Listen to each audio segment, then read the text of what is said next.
মাশাআল্লাহ, কত সুন্দর করে শুকাই গেছে। মাশাআল্লাহ, আমের ব্যবসা করলে খুব ভালোই চলবে। আমের ব্যবসা বলতে আমগুলো কুচায় কুচায় এরকম আচার বানাতে হবে, বিভিন্ন রকম ডিজাইন করতে হবে, করে এরকম ব্যবসা করতে হবে, আমের আচারের ব্যবসা। এটা সকালবেলার দিকে রোদে দেওয়া হয়েছিল, যে সকালবেলার দিকে রোদে দেওয়া হয়েছিল। তো এখন কতটা শুকায় আসছে, কিছুদিন তো প্রচুর রোদ আসছে।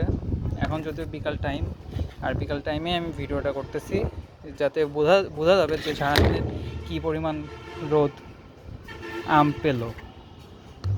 আর 2 দিনে শুকালেই যথেষ্ট হয়ে যাবে, এরপরে খুব সুন্দর সুন্দর আচার তৈরি করা যাবে। আর এরকম আইডিয়াও ভালো, যদি কেউ আমের আচারের একটা বিজনেস তৈরি করে, সুন্দর সুন্দর আমের আচার দিয়ে বিজনেস করে, তো সেই হিসাব করেও এইটাই আসল সময়, সঠিক সময়ে আমের সময়, এই সময় খুব ভালো বিজনেস করা যাবে আমের আচারে।